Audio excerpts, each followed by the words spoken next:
Hello again to the project AMOR, ICMI Awardees Multimedia Online Resources. This is the second part of the fourth module in the unit of cognition. The module is devoted to mathematical objects. In its first part, I presented a cognitive answer to the question of what mathematical objects are and why we need them. In this part, I will ask how these objects are constructed in general and how students construct them for themselves. Yet before I begin, I have a promise to fulfill. I need to return to the thought experiment I asked you to perform last time. The exercise was this, just to remind. Suppose you cannot say number words 1, 2, 3, and so forth, except in counting. That is, you cannot use words as signifying anything but themselves. How would you then express what the following equality says? 3 plus 4 equals 7. I suggested you give some thought to possible answers. Hope you will now be able to compare your ideas to mine. And let me now present my response. It was not allowed to say things like 4 marbles in the box or 4 plus 3 equals 7. And I could only use number words as empty signifiers. If this was the case, I would express the general fact presented here in mathematical symbols as follows. If I have a set so that whenever I count its elements, I stop at the word 3, and I have yet another set such that whenever I count its elements, I stop at the word 4. And if I put these two sets together, then if I count the elements of the new set, I will always stop at 7. This is a very long sentence, isn't it? Without condensing this important mathematical truth into the objectified expression 3 plus 4 equals 7, how would we be able to develop mathematics at large and its numerical algorithms in particular?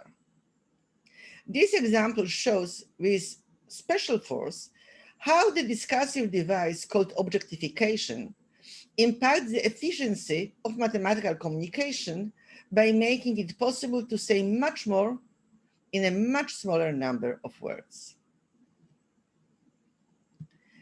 Let me now return to the question of how mathematical objects are constructed.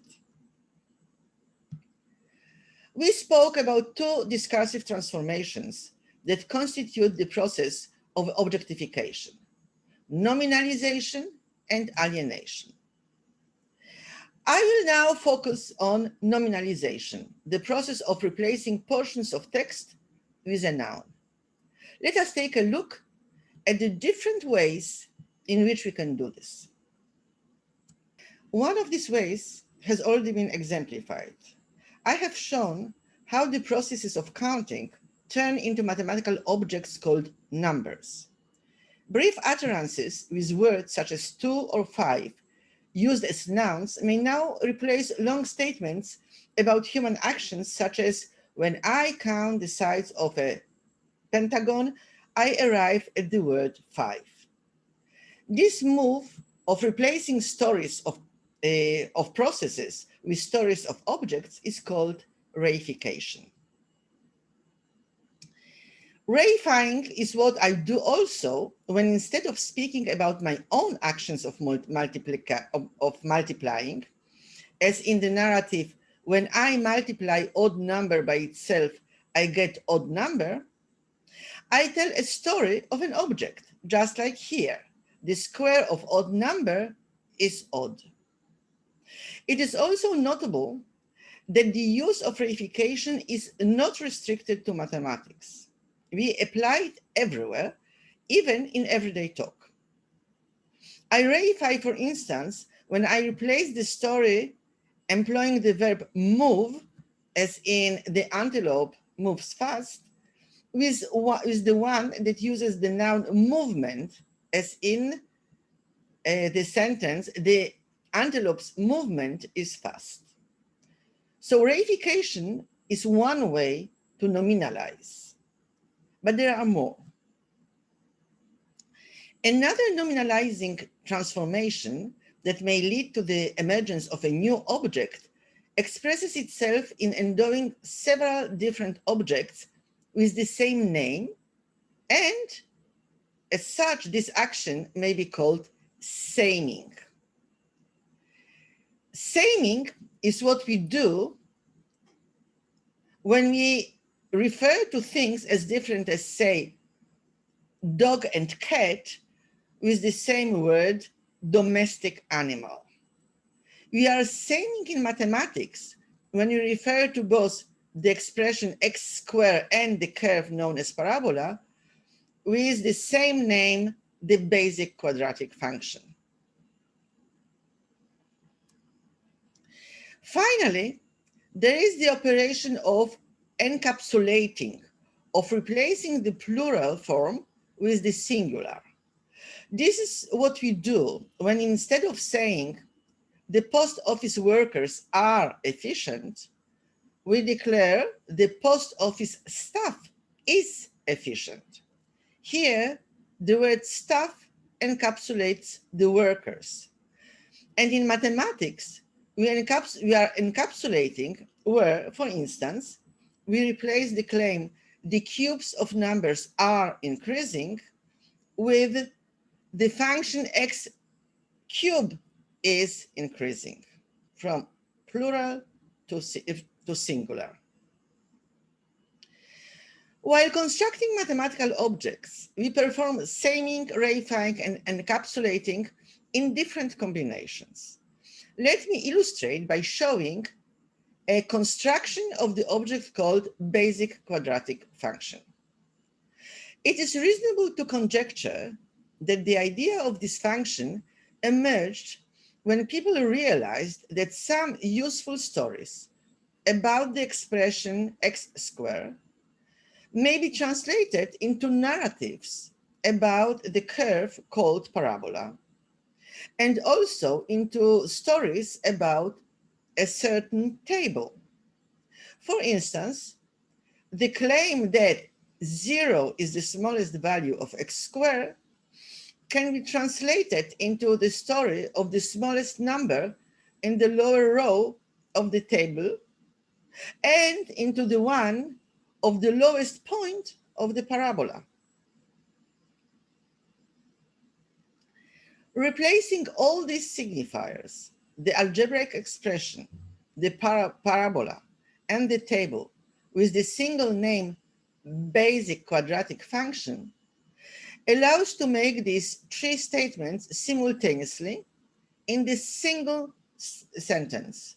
0 is the smallest value of the basic quadratic function. Here, we use the new noun function to perform saming of the three original signifiers. What we call basic quadratic function is now a combination of signifiers with the three of them, x squared, the parabola, and the table, constituting realizations of the signifier basic quadratic function.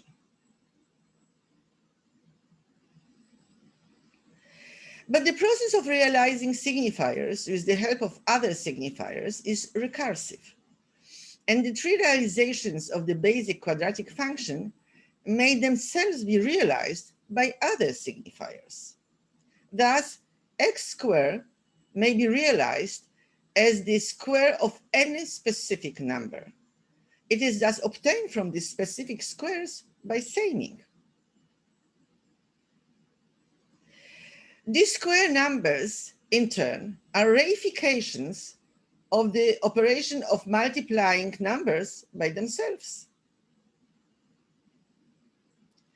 Similarly, both the table and the parabola can be realized as the set of ordered pairs of numbers and their squares, with the encapsulation as the corresponding transformation. These, in turn, are reifications of the operation of squaring. Our resulting diagram presents the object called basic quadratic function as its name, basic quadratic function, together with its realization network. Let me now summarize some of the insights so far about mathematical objects. First, from all that has been said, it follows that mathematical object can be defined as a signifier such as word, written symbol, or icon, together with its realization network. We have just seen an example of such construct. Second, we say that the signifier R is a realization of a signifier S if for any endorsed narrative about S, there is a matching endorsed narrative about R. Thus, the expression x squared is a realization of the signifier basic quadratic function, and 3 squared is a realization of x squared. Third, I can now define abstract object as one whose construction involves reification. As long as there is no reification, there is no abstraction. More generally, here is a schematic representation of the way in which generations of new mathematical objects are being built from old ones. The chain of mathematical objects begins with concrete material objects, that is, those whose existence does not depend on whether somebody thinks or talks about them. I call them primary. When primary object is given a name or denoted with a symbol, we can start communicating about them. In this way, atomic or elementary discursive objects, or D objects for short, are created. In the third stage, some atomic discursive objects are combined by saming or encapsulating into compound discursive objects. Finally, or perhaps in parallel to the stage of saming and encapsulating, additional compound discursive objects are obtained by reifying processes on previously constructed objects. This last category of objects is called abstract. This, as opposed to the first three of types of objects, all of which are concrete. Another distinction is between primary and discursive objects, between those that exist in the world independently from the human mind and those that exist only in discourse. Finally, I hope this is now quite clear that within this cognitive rendering, all mathematical objects are abstract because, first, they exist only in discourse, and second, all of them involve reification. The main thing we learn from here is that mathematics is an autopoietic discourse, that is, discourse that creates its own objects while telling stories about them.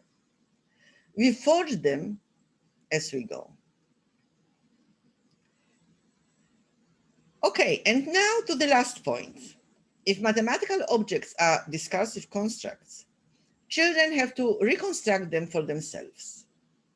How does this reconstruction happen?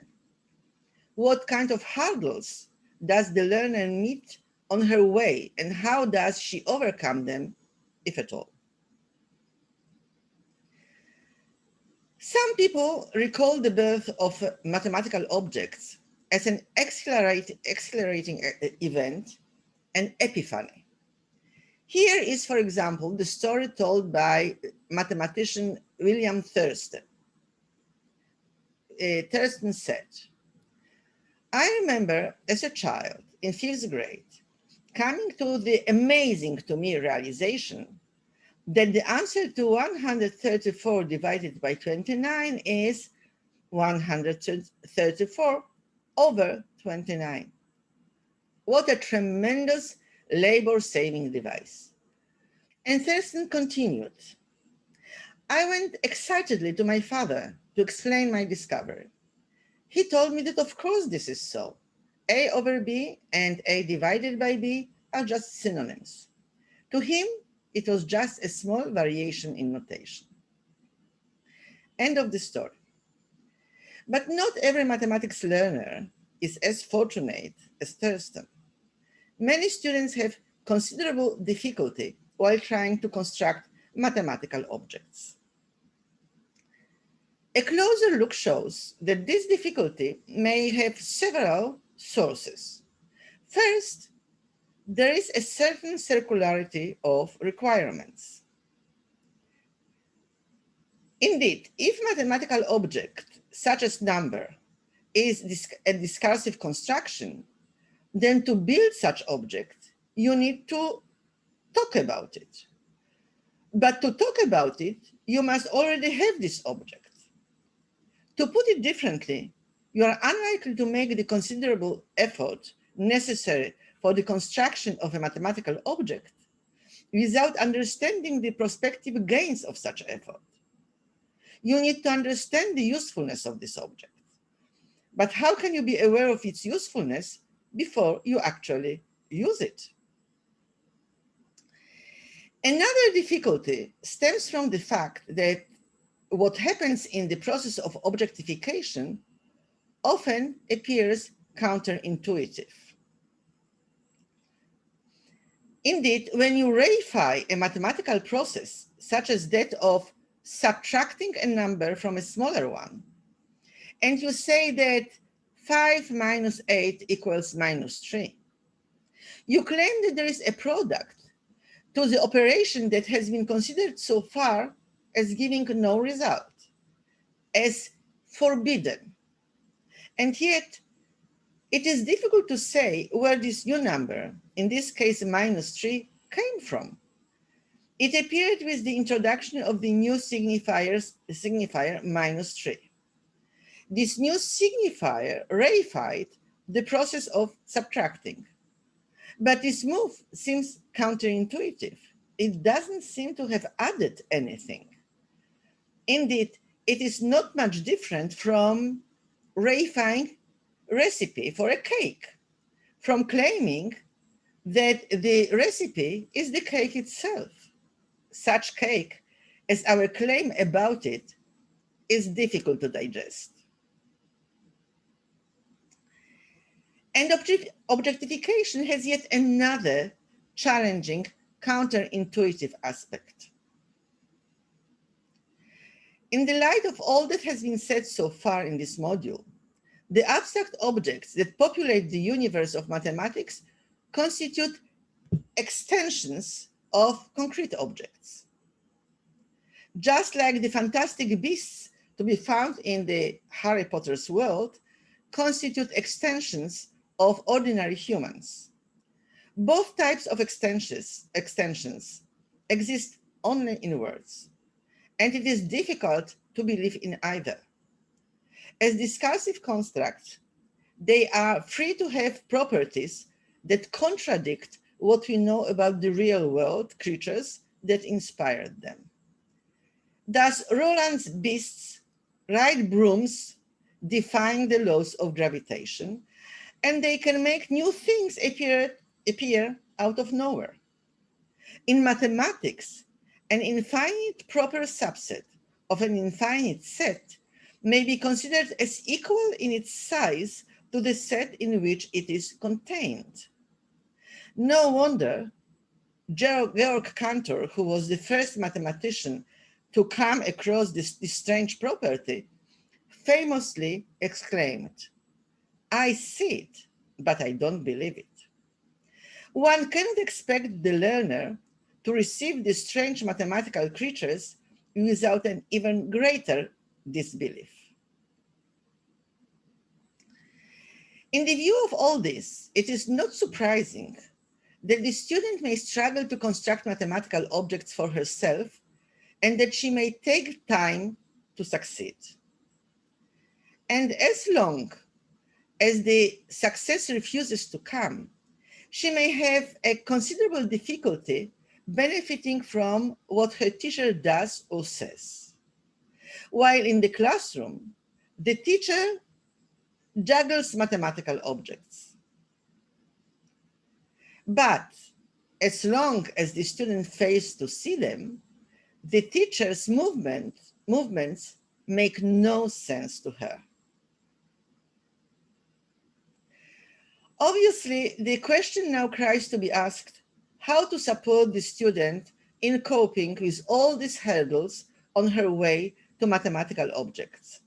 How to help her overcome the circularity and counterintuitiveness of objectification?